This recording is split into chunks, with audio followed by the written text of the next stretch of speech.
I don't know how this is exactly going to sound afterwards, because I haven't put soundproof up in here yet. Oh, was there soundproofing in the other place? Well, I mean, it was wood paneled, so it was already kind of soundproof, but I mean, even still... Huh. Okay. We were on a different level than other people, so... Mm-hmm. Oh, yeah, that's true. Yeah, we're We're not in an attic anymore. Yeah, I've got the panels right there. Oh. I'll figure it out. I will figure it out one of these days. I see you pulled the classic move to just a couple blocks away from where you used to be. I did that once. I literally moved, like... Forced and coerced is the... 3 blocks. Well, I mean, things happen. Luckily, well, we're still not done with it, but you know what? This is a nice break from it. So, shall we get on to it? Yes, let us do it. Ho! What is going on, ladies and gentlemen, all you wonderful geeks, geekettes, and everything in between, all you wonderful people out there? As always, welcome back to the General Geekery Podcast. Oh, yeah. Nice Kool-Aid Man impression. Is that what that was? That's where it comes from. Oh! Oh, yeah. Oh, yeah. Oh, yeah. This is the podcast where we geek out about all that we love to geek out about with no remorse, no regrets, and with all of the enthusiasm in the world. I have to keep this down because my baby nephew is sleeping in just the other room. I don't want to wake him up. Oh, slumber on, Wade. Sleep on, little Deadpool. Sleep on. Yeah, for those of you that don't know, my older brother named his firstborn son after Deadpool. So, yeah, it's pretty dang good. Does he listen to the podcast? Is he a nerd enough to listen to the podcast? He's aware of it. I don't know if he's listened to it, but you know what? I will raise that young little boy, that young little Padawan to the ways of geekdom. Yep. His dad's teaching him well because he's reading him Marvel comics, so, yeah. Oh my gosh. Good boy. Good boy. Oh. As always, this is Donald Kaczynski, your resident coffee ninja by day, actor, gamer, and streamer by night. And joining me, as always, she is the artiste extraordinaire, dice slinger of awesomeness, and with a writing mind as great and as proud as Shakespeare Billiam himself. I'm confusing my words. Shakespeare Billiam? Billiam Shakespeare. I'm being weird. Anyway. It's okay. Anyway, the great Hannah Kubiak. Hi. Hi. I'm so excited to be here. Yeah. Anyway, we got a fun little topic today. It's another show discussion, and we are tackling a big one today. 15 seasons, 327 episodes. And a whole entire fandom around it, and probably like one of the longest running shows that WB/CW, like whichever studio that is responsible for putting it out, put out. We're talking about Supernatural, guys. Hell yeah. Carry on my wayward son. We have work to do. There'll be peace when you undone. I don't understand. Lay My voice is telling me I'm almost out of minutes. To rest. Don't you cry no more. Son of a bitch! Bum bum bum bum bum bum bum bum bum bum bum bum bum bum bum bum bum. Seriously, it's not a Supernatural season unless they play Boston, Carry On My Wayward Son, or More Than a Feeling. It's Kansas, isn't it? Kansas is Carry On My Wayward Son. I think you may be right. I think and More Than a Feeling is Boston. Oh yeah, Kansas then Boston. I know because they live in Kansas. I don't know my states and I don't know my bands. I'll show myself out. Boston isn't a state. I don't know my cities or my states or my things. I'll go. Goodbye, everybody. This is Hannah Kubiak talking about Supernatural alone. All right, so Supernatural. When did you discover Supernatural, Donald? I discovered Supernatural kind of randomly at an early age. I think I caught it partially when I was a little kid during like its first few seasons. Like I saw it here and there because my godmother and her daughter always loved watching like the WB stuff. Like alongside Supernatural, you also had Buffy the Vampire Slayer. You had Smallville, which is that Superman crossover, and Supernatural was always like a big one for them. Plus other friends. I've had a couple of friends growing up that have seen the show, including my good buddy Aaron. Shout out Aaron, love you, dude. And so I watched it I watched a couple of episodes. I'm not as familiar with like the entire plot line as some, but I do know quite a bit about like some of the characters and like all the themes surrounding it. And I actually also checked out the animated series that they created from the show. I saw that on Wikipedia that had been made. I was like, "Are you serious? Yeah. Are you kidding me?" Oh man, I gotta watch it. I don't know if it might be too much for me, but we'll see. Funny thing is, I was actually friends with a guy who partnered with another abridger. They made an abridged series out of that show. Oh man. Oh my god. Shout out to you. Shout out to Omni Beneficial, wherever you are, man. I hope you are doing well. Oh my god, it was so great. I am Dean. Yeah.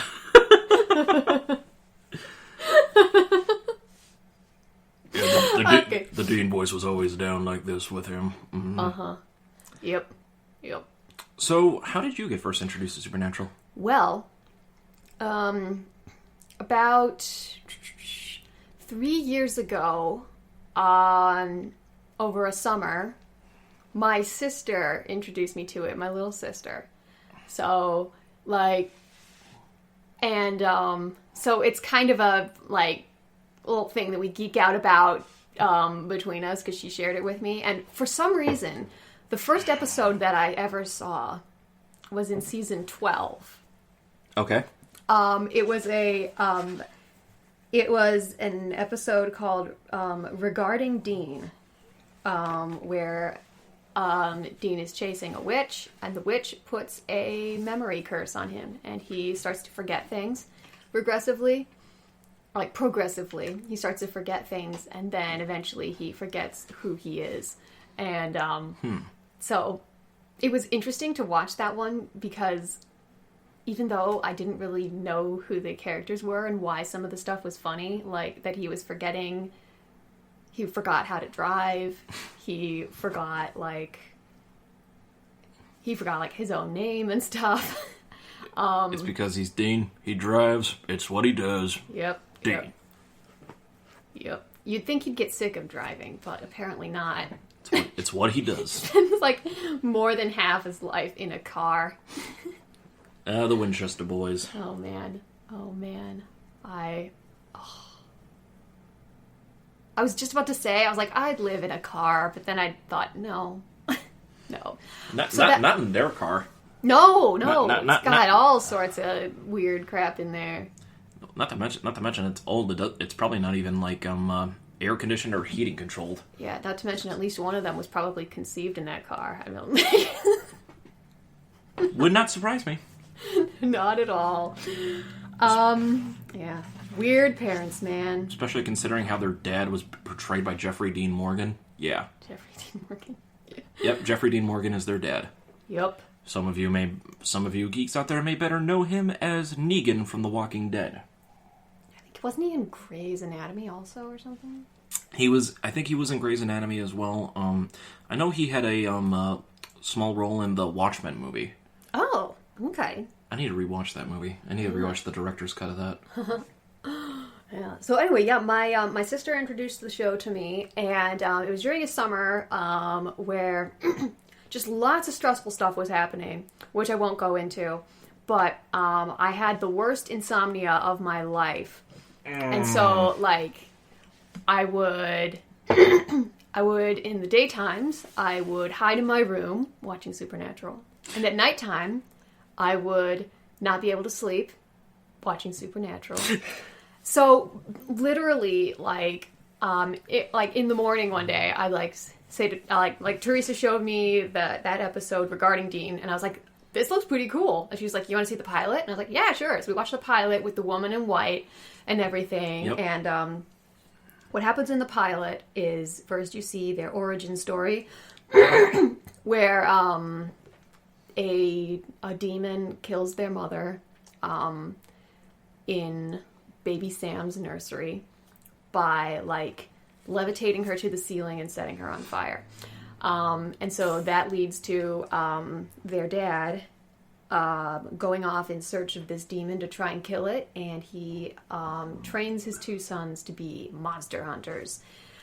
And the inciting incident of the show is Sam, the younger brother, played by Jared Padalecki, has been trying to live a normal life. Like, he was always kind of like, I don't want to be a hunter forever. I want to have a normal life. And he actually like goes to law school, and it's like a couple days before he's supposed to like take his final exam or something to basically become a lawyer. And his older brother Dean rolls into town in his Impala and says the Impala. Says these mysterious words. Dad's gone on a hunting trip and he hasn't been home in a while. And so they have to go and find their dad. And while doing that, they are solving a bunch of cases across the country that have to do with all sorts of supernatural things like Wendigos and shapeshifters and bugs, a hook-handed man.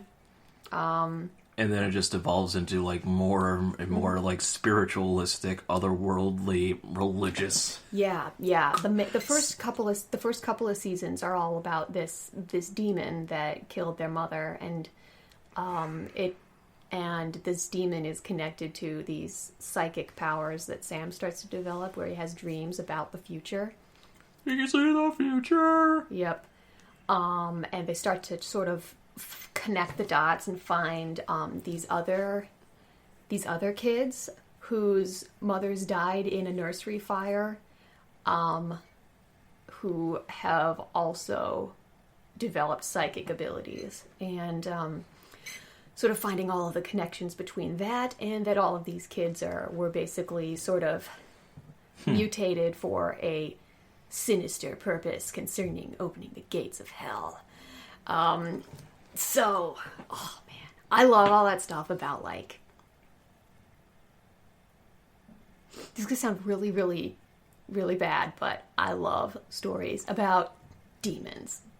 That's not bad at all. I love it.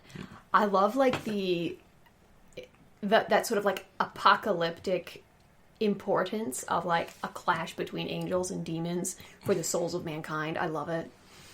And humanity's role in that, and how they can rise to the occasion and be just as instrumental as the angels and the demons.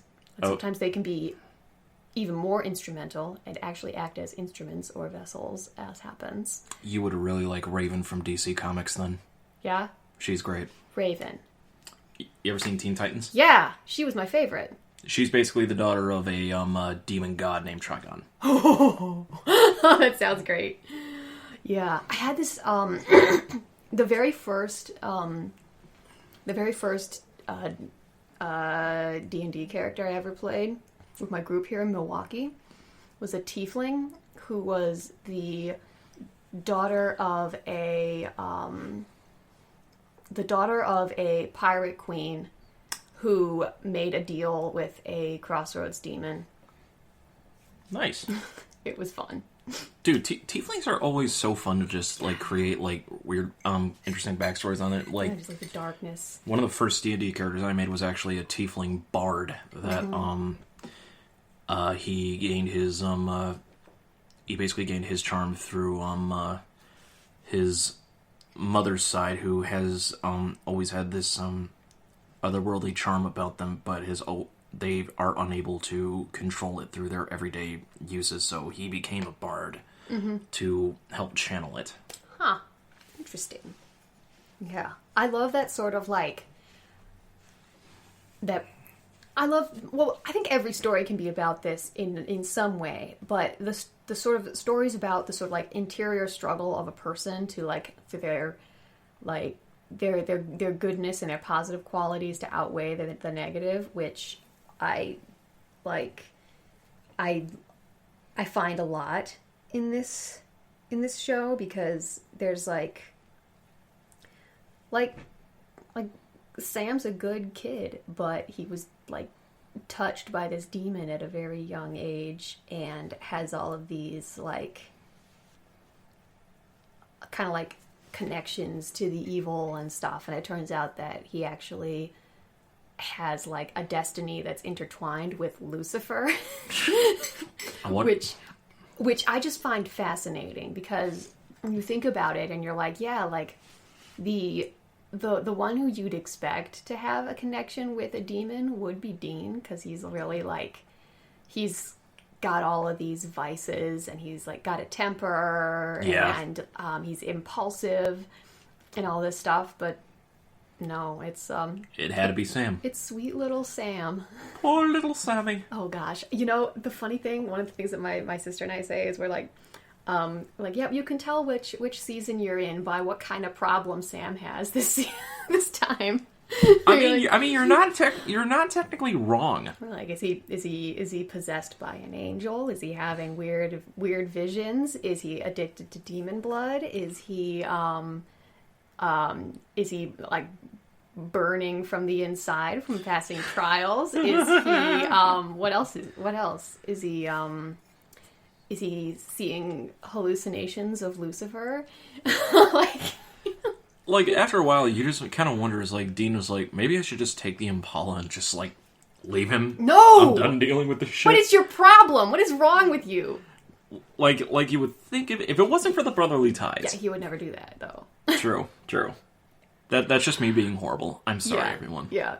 The thing that makes this show is, like, also just the fact that the actors really clicked as well. Oh my god. The main trio... Yeah. Especially, and we're gonna get to the third individual in a moment, because he's kind of become the breakout star and symbol, and I would say the main fangirl symbol, but there's 3 of them. Gosh. Let's be honest. Yeah. We like everybody, whether you're male or female, we fangirl over all 3 of them. Yep. Yes, we do. Indeed. Let's talk a little bit about, I think maybe when we have our expert coming for our like more in-depth discussion of all of this, maybe we'll... This is the initial geekery. Yeah, there's another one, and where an expert is going to school us, because honestly, I was just reading the Wikipedia page that was giving like a synopsis of each season, and I was like, oh my gosh, like this is so tricky to keep track of. And, like, when I was watching it as well, I'd be like, wait a minute. Is that person dead? Wait, no, hold on.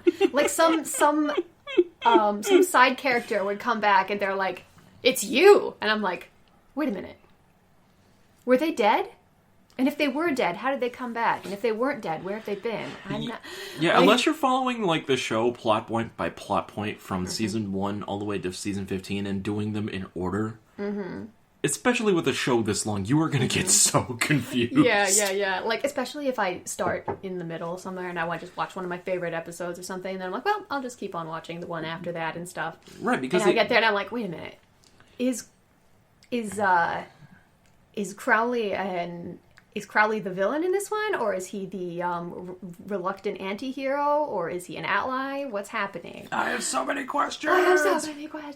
See, that's the thing with, like, a lot of, like, television shows that are made by, like, WB, CW, like, those studios. They're very, very episodic and, like, story-driven, and they always, like, come back to, like, previous plot points or anything like that, because they focus a lot on... like, the character development. Like, the characters are more important in certain regards, especially, like, the core cast. And even side characters, well, when they bring them back for specific plot points, if you don't know what they've done in previous episodes they've been in, you can get extremely lost. Like, those shows are... They're driven mainly by long-term fan investment. Yeah. Oh, I just remembered another Sam problem. Coming back from the dead, but leaving his soul behind. Dead. I am dead. I was just... Okay, I want to talk about the actors and their ability to play different characters. There's a lot of possession in this show. A lot of people being possessed by people, or, like, being like alternate versions of themselves, and Yep. I just think it's really, really cool. Like, their ability to sort of embody a different character, which is what actors do. So I shouldn't be just that impressed, but Right. But I mean, even still, like, what? yeah. In terms of the lore of the show. So one of my favorite like actor playing a character who's possessed by another character is Misha Collins. Here we go. Playing Castiel, possessed by Lucifer. Like, the minute he walks in, you look and you're like, oh my gosh, that's Lucifer. And he hasn't even said anything yet. He just walked in and like put his hand in his pocket. And you're like, what the? Oh my gosh, Lucifer! It was so good. He had like all of the really creepy mannerisms down and the grin and stuff. And then also, because he had Lucifer as Castiel had to be undercover in the bunker. Right. So Misha Collins was also playing Cass, possessed by Lucifer, pretending to be Cass. It was so funny. We have to talk about Misha Collins because Oh my gosh. this probably like the standout character for a lot of people. Castiel is like Yes. Apparently, anybody who I've talked to about the show, even if they've only known a little bit of Supernatural, will always single out Cass, yeah. the fallen angel Castiel. I have a little bit about him as well. Like, He has so many funny moments and like one-liners. He's always got the fish out of water comedy like to a T. yeah, he was. So yeah, he showed up in season 4. In season 2, Sam was like teleported to this sort of battle royale in a ghost town with a bunch of the other psychic kids. Right. Kind of like a psychic Hunger Games, to choose the mutant kid who was going to open the portal to hell. May the odds ever be in your favor. Yeah, and he ended up being in like the final 2. Ends up getting stabbed right in front of his brother, which was awful. Sorry. Which was awful. Like, I don't know. Like, as an older sibling, I can't. I feel that too. I feel that too. And so, in order to bring his brother back, Dean makes a deal with a Crossroads demon where he trades himself for Sam. So basically, he gets 1 year left on the earth, and then he's going to be dragged to hell by these hellhounds, and they're going to like claim his soul, basically. So he trades his soul for Sam's. They have 1 more year. And season 3 is all spent mostly trying to find a loophole, which doesn't succeed. He gets dragged to hell, and then the angel Castiel grips him tight and raises him from perdition. And so that's that's what happens, and that's how he shows up. And Can you imagine if that's just how the series just ended right there, with just Dean getting dragged to hell?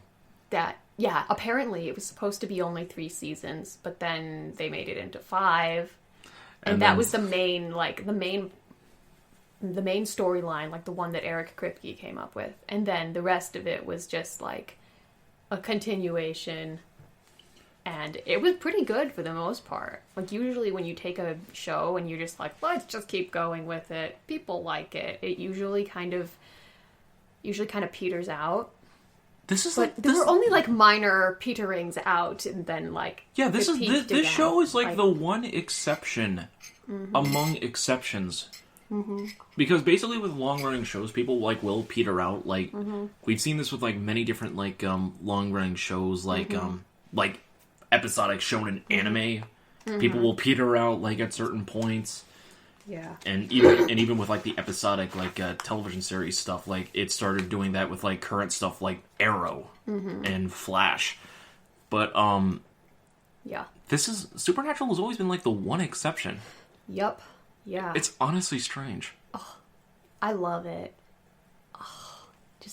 There was always something new that was being introduced, and like from a like from a Christian background, like I found it kind of exciting because I'd be like, oh my gosh, it's Cain. You know, like this is gonna be awesome. Oh my goodness. And like, oh, and from like, what was it? Near the end of season 15 when Adam showed up. Oh yeah. His girlfriend just like stabs him and like yanks something out of him and gives it to them for a spell, and they're like, what is this? He's like, it's one of my ribs, dude. He's like a hippie or something. It's like, oh my gosh. Bro, it's one of my ribs, dude. God, the performances like in this show can be just so what? So weird, yeah. But you don't feel off-put by it because it's like the narrative and like all the characters. It just seems like this is a world where weird situations and like all this crazy stuff is kind of the norm. Yeah, and you know I can see like really uppity Christians not liking some of this stuff, like, but I don't know. I think that some of it is kind of just like an imagining sort of an imaginative retelling, kind of like what could be. That's what fiction is what could be. Exactly. I normally don't even listen to like things like that either because one, that's just your opinion, and 9 times out of 10 they'll just base it just on what they see and not give it like the in-depth analysis that something should be given. Yeah. And 2, it's based on personal opinion. You're gonna like what you're gonna like, and you're not gonna like what you're not gonna like. That doesn't mean you need to push your thoughts on everyone else. Yeah.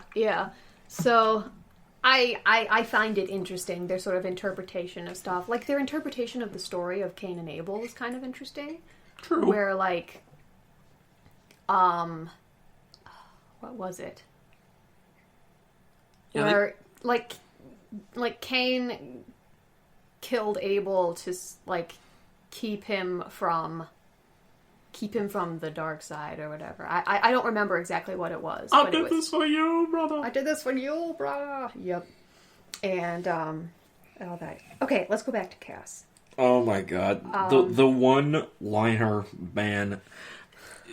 Honestly, like, and I know Misha Collins has said this recently, like, at one point he was thinking about stopping playing Castiel just because he was afraid he was going to get typecast, but Castiel, he is basically Castiel. Like, basically, that role has basically set him for life. Like, he's made so much, like, fanfare and everything like that based off of the show, even if he did, like, another project and everything like him. Like, everybody's still going to remember him as Castiel.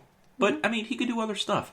Exactly. And all that stuff about, like the characters playing other characters or themselves from parallel universes and stuff. Like Cass in Apocalypse World was, like, this evil German torturer, and that was creepy as hell. Like, so it was kind of like, for such a long show, it still was able to show the actors' range and stuff. And they all kept it up, like, amazingly for the most part. Like, usually in a long-standing series like that, especially when you have, like, the same core cast, like, throughout, like, they, like, you can tell, like, they are going to put in, like, their effort, but you can feel their, you can, like, feel their frustration and everything like that, and their tiredness, like, kind of on screen. Kind of like how Tom Baker was those 7 to 8 years as the Doctor. Yeah. You can tell in his later seasons, like, he was getting tired out. You know what I find really funny? There was an episode, it's actually one of my favorites, called Croatoan. Okay. In that episode, they're talking about, like, all the stuff they have to deal with all the demons and stuff. And there's just this line where Dean is like, I'm just tired, Sam. And I'm like, oh, you wait 13 years. Just stop whining. Shit. Like,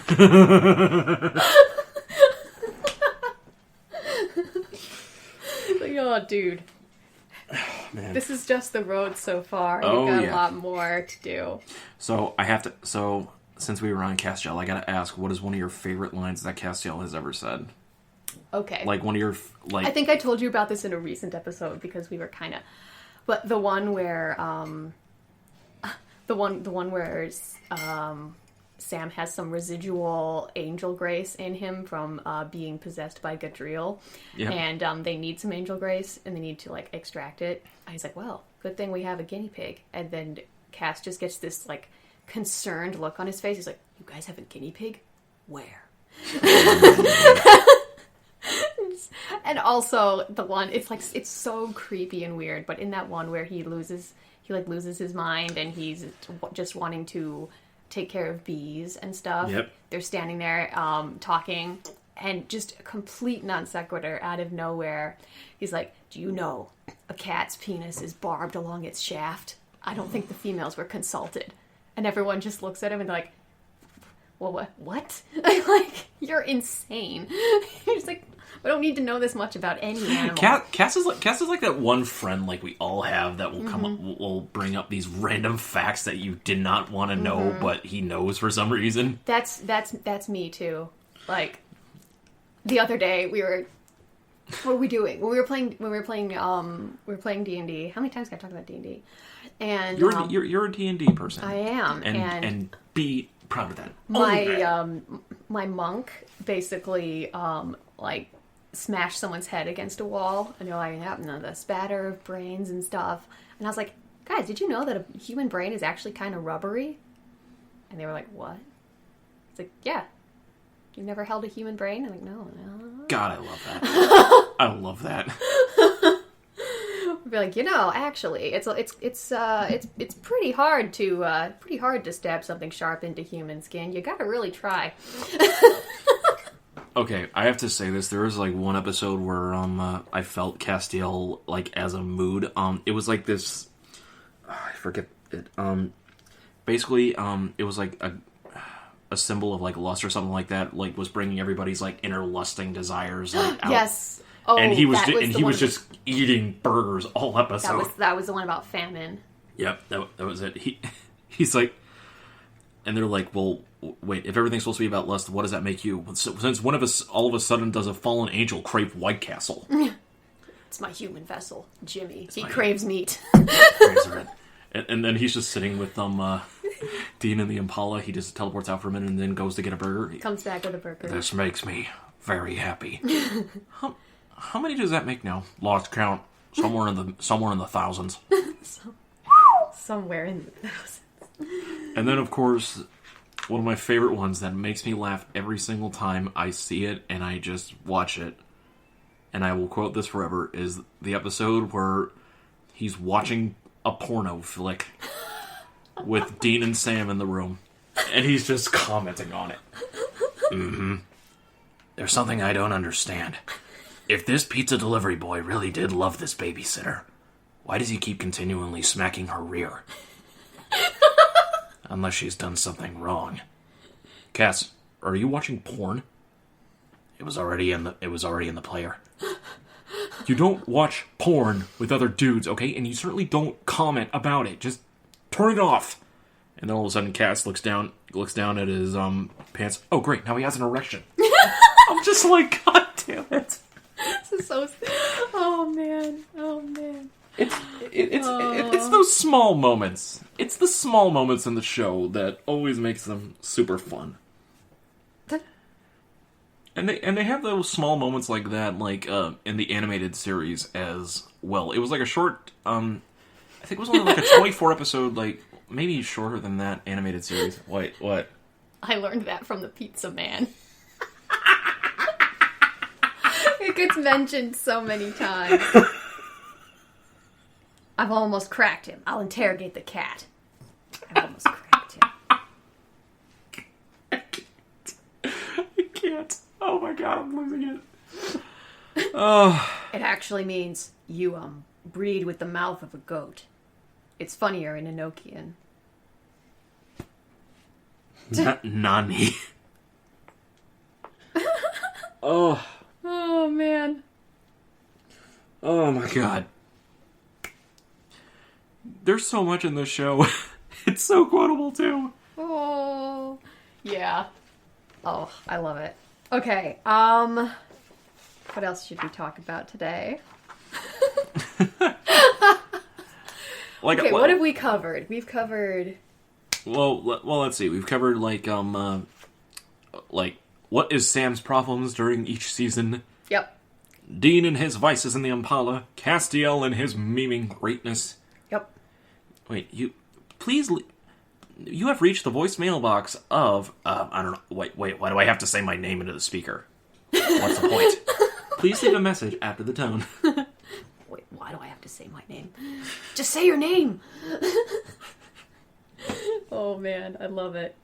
Okay, so the arc of the first 5 seasons, the basic thing made up by created by Eric Kripke. Thank you, Kripke. Was let's start from the sort of the beginning. So it was created by Eric Kripke in 2005.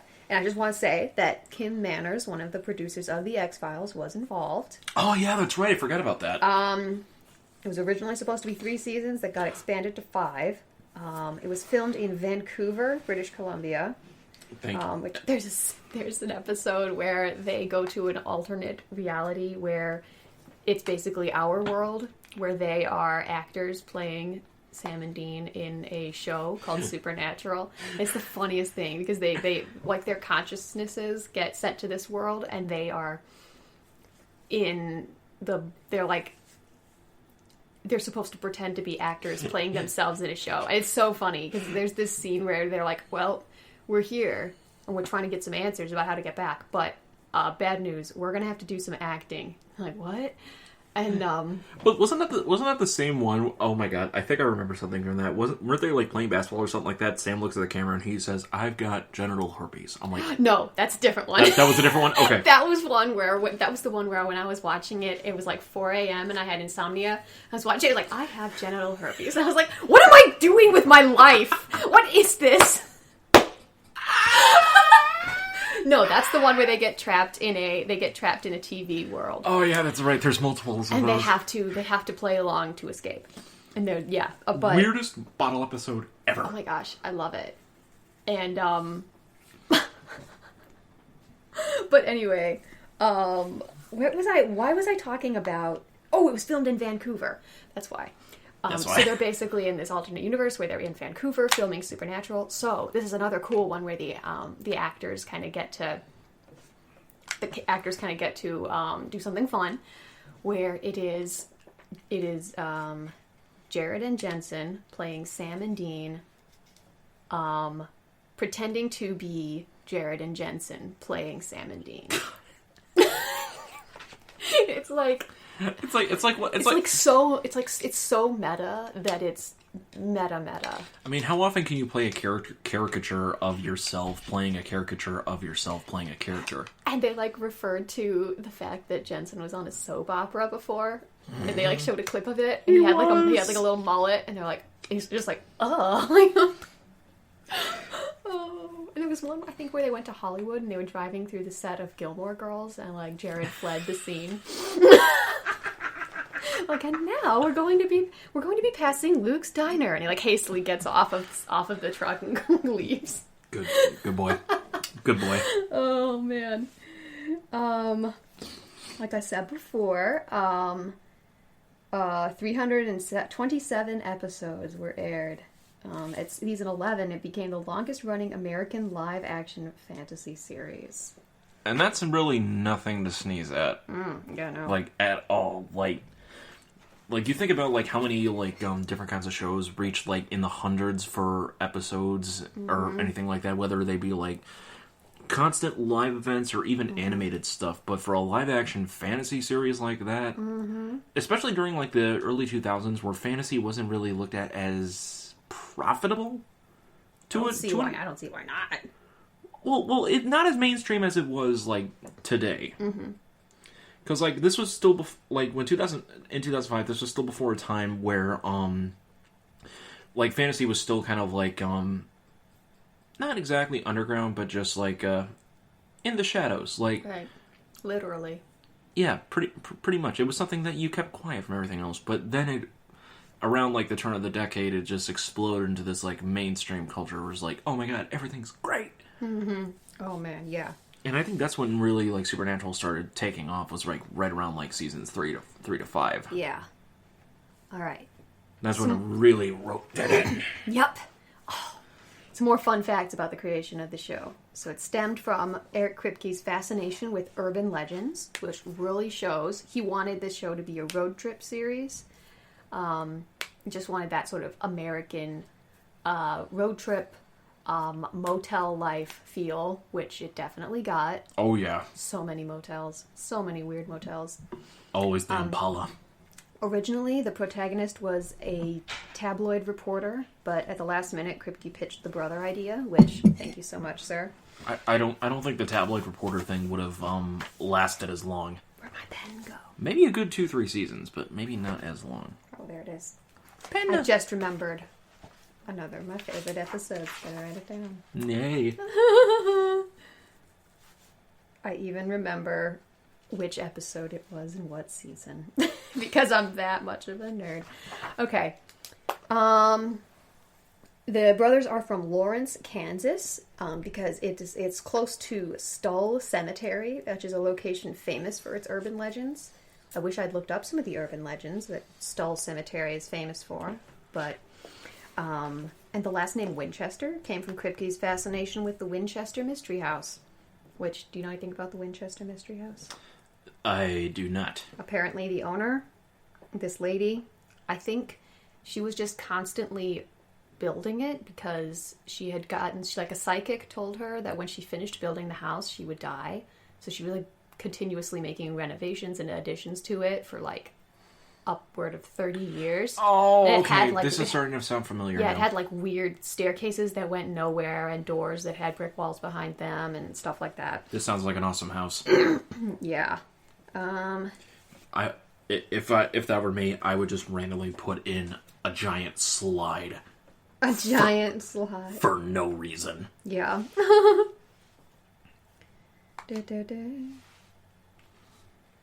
The Legend of Stull, the Culture Crush. Stull Cemetery. Stull, Kansas. Abandoned cemetery after midnight. Wait a second. We are looking up facts about the urban legends of Stull. I feel like this is a screenplay. Is that how it's basically presented to you? Like, Third-person narrator, omniscient. They say that under the hanging tree is a gravestone split through the stone by the ghosts of dead witches. I mean, you gotta build that tension, like Yep. Oh, showmanship. Stull, Kansas, gates of hell. An otherwise innocuous cemetery that, according to urban legend, is the site of one of 7 U.S. portals to the netherworld. Well, that would make sense then. That's why they opened it there in the end of season 5 in Swan Song. So how do we open it? Well, you got to collect the 4 rings of the 4 horsemen of the apocalypse, and it becomes a little fidget spinner that you throw against a wall, and it makes a portal. Fidget spinners. Mm-hmm. My mortal enemy. Was this right around the time when fidget spinners became popular? How dare. Sorry, moving on. There's, so that's actually like the sort of,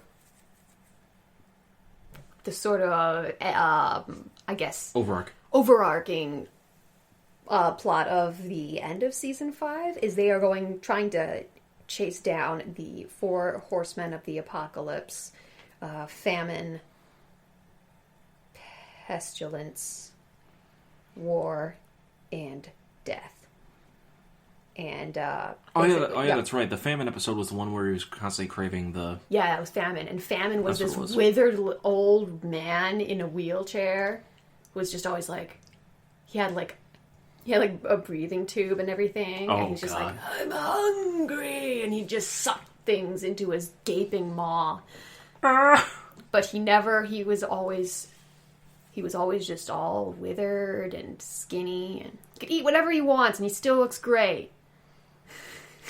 we need to... That man needs to go to a buffet. We need to send him to Golden Corral. I was going to say, what's the most densely populated place in the world? China. Could have a feast of souls there. Because I'm trying to think, like, over 1 billion people in China alone. Yeah, I think so. Yeah. Something like that. All right. The car, the Impala. Originally, it was going to be a 65 Mustang, but Kripke's neighbor convinced him to change it to a 67 Impala because you can fit a body in the trunk, which is something that I always consider when I buy a new automobile. Do I need to look up your background history? Yes. I was an apprentice funeral director for about a year, so. Were you Jack the Ripper in another life? I don't think so. We're going to need to do some soul searching here, people. Yep. I'm pretty sure that if I believed in past lives, in one of my past lives, I was definitely a murder victim. I don't... Well, I mean... considering your fascination with, murder mysteries and things like that, I guess that would make sense. Yep, definitely a murder victim.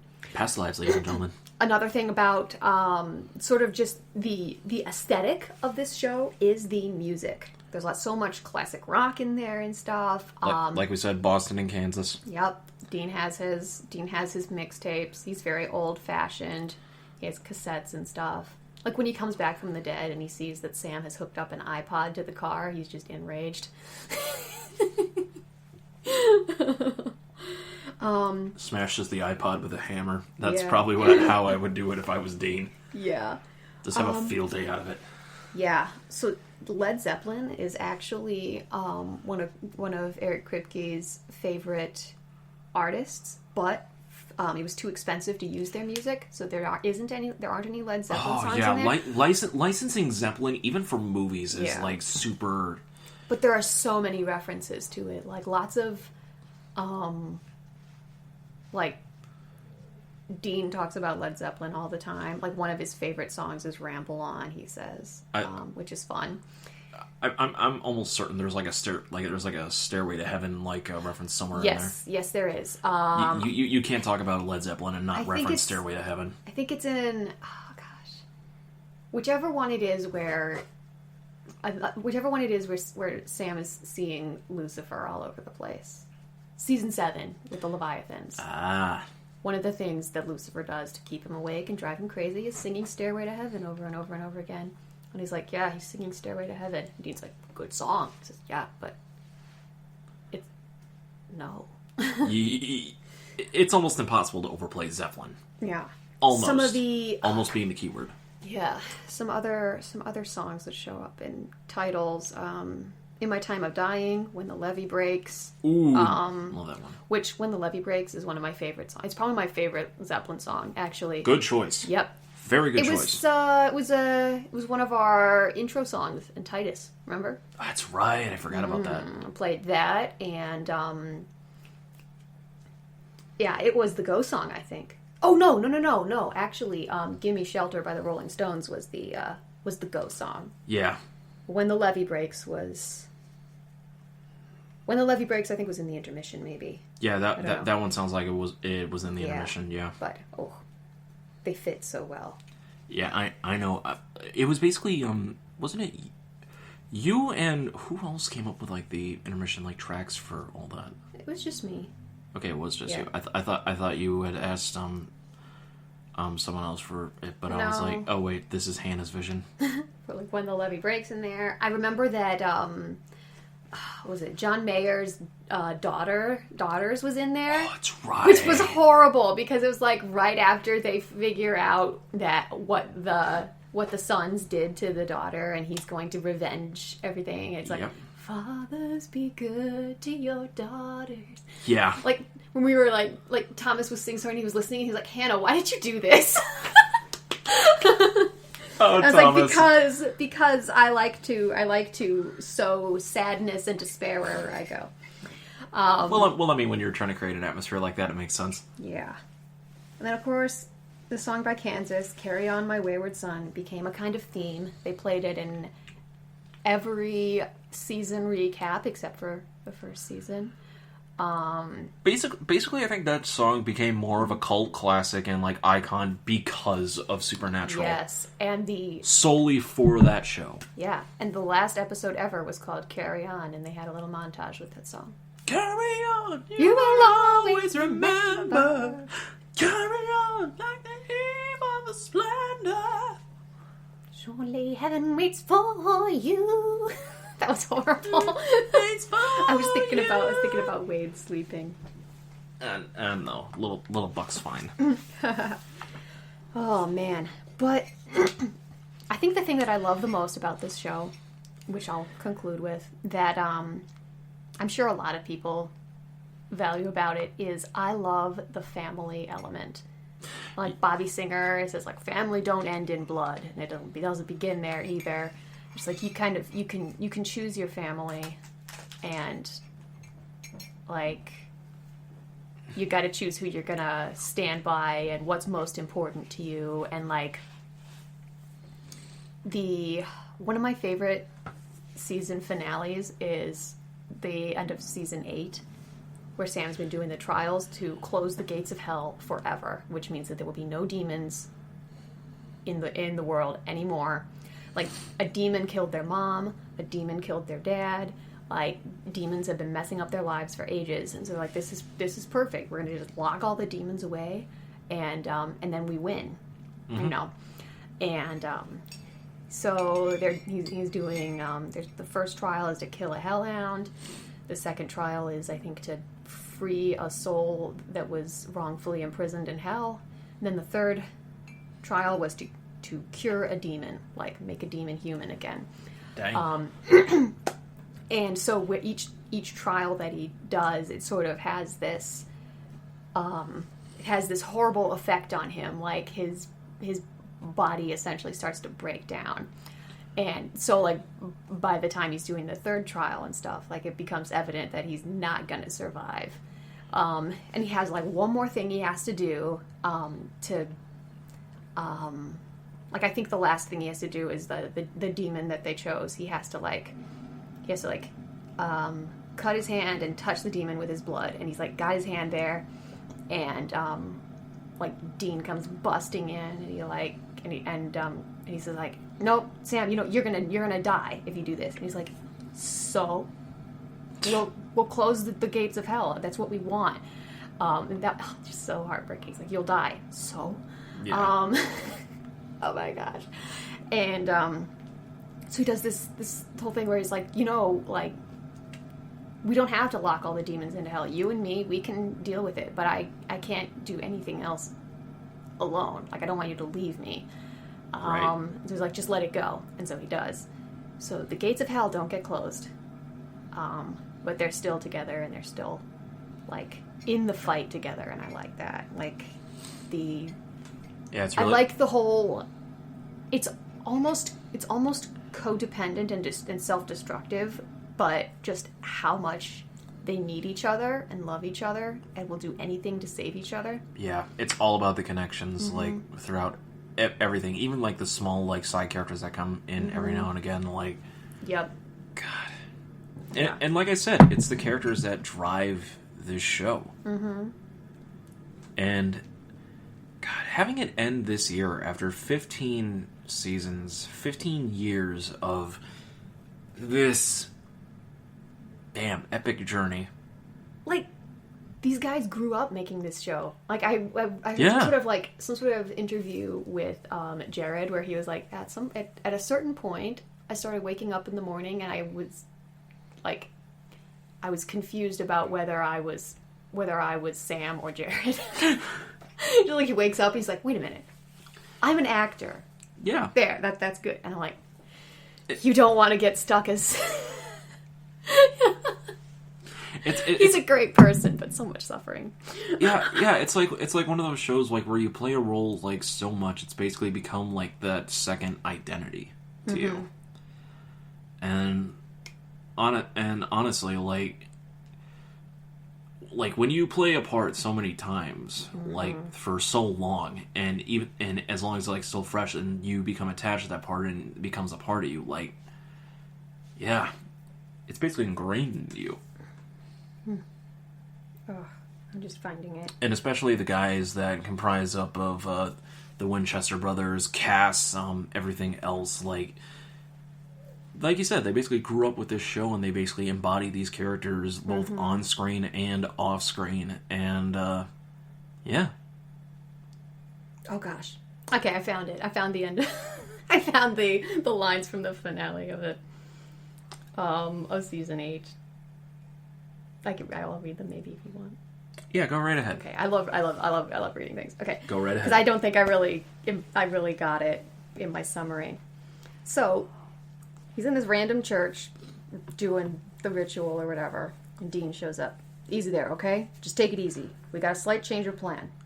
What? What's going on? Where's Cass? You finish this trial, you're dead, Sam. So? I can't do it without you. You can barely do it with me. I mean, you think I screw up everything I try. You think I need a chaperone, remember? Come on, man, that's not what I meant. No, it's exactly what you meant. You want to know what I confessed in there? What my greatest sin was? It was how many times I let you down. I can't do that again. What happens when you decide I can't be trusted again? Do you have any idea what it feels like to watch your brother just... Hold on. You seriously think that? Because none of it is true. Listen, man. I know we've had our disagreements, okay? Well, I know I've said some junk that set you back on your heels. But Sammy, come on. I'm willing to let this bastard and all the sons of bitches that killed Mom walk because of you. Don't you dare think that there's anything, past or present, that I would put in front of you. It has never been like that, ever. I need you to see that. I'm begging you. That's it. Damn.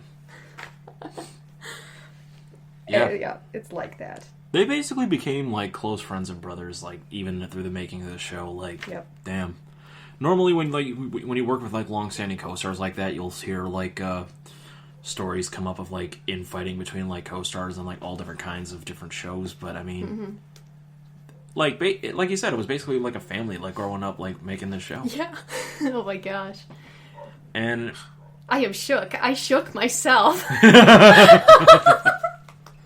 I was just remembering how much I love that episode. Oh my gosh. So yeah, Eric Kripke, thank you for making this show. All the cast and crew, you guys gave us 15 outstanding years of content, and people are probably going to enjoy it for a long time. Mm-hmm. Oh yeah. So I think we can pretty much end it off on that, huh? Yeah. Yeah. Thank you guys so much for listening to this episode of the General Geekery Podcast. If you guys like what you've been listening to, make sure to follow us wherever we can be found. We are on Spotify, we're on Spreaker, we're on Apple Podcasts, we are on Stitcher, and if you guys don't have access to any of those services, please check us out on my personal YouTube channel at Anime Rev Productions, where we upload all of the episodes each Friday, along with the releases on all those streaming services. If you guys like what we do here on the show and want to support us, please donate to our Patreon at General Geekery. That is patreon.com/General Geekery. And if you guys want to follow us on social media, we are on... I heard a dog and I lost my train of thought. We are on Instagram at General Geekery, and we are at Gen Geek Podcast on Facebook and Twitter. Hannah, where can they check you out at? Well, you can find me rolling dice with my party every Monday at 7:30 on twitch.tv/Loaded Dice Adventures. I play Petra, the Dragonborn Ranger Rogue, and it is a blast. You can also listen to the other podcast that I record with my mom. It's called SPLANCHNIC, and we discuss art, literature, and tabletop gaming from the perspective of two different generations. And if you wish to follow me on Instagram, I can be found at Pythian Legume. Yes. And as for me, guys, as always, you guys can check me out on my Twitch channel as well at Ryuzaki MK7, where I play a bunch of different games, mostly RPG-based, but you guys can always check me out playing a bunch of different games. I always love interacting with my chat room, and we always have a bit of a fun time. I'm still in the middle of a hiatus right now while we get the new house under control, but still, it'll be all right. It's gonna be good. Gonna be good. And a new place is always kind of nice. I like the fresh feeling of it. I know, right? Plus we're closer to the coffee. Oh yeah. Just a slight little no walk. Stairs to the coffee. No stairs between us and coffee. And you guys can also check me out on social media at RyuzakiMK7 on Twitter and Instagram. As always, guys, thank you so much. This has been episode 59 of the General Geekery Podcast, all about supernatural, the show, the phenomenon, the greatness. For Hannah Kubiak, I'm Donald Kaczynski, and until then, guys, always remember to keep your geek on. Saving people, hunting things, the family business. Indeed. Always. Clink, clink. Carry on my wayward son. Son of a bitch. There'll be peace when you are done. Lay your weary head to rest. Don't you cry no more.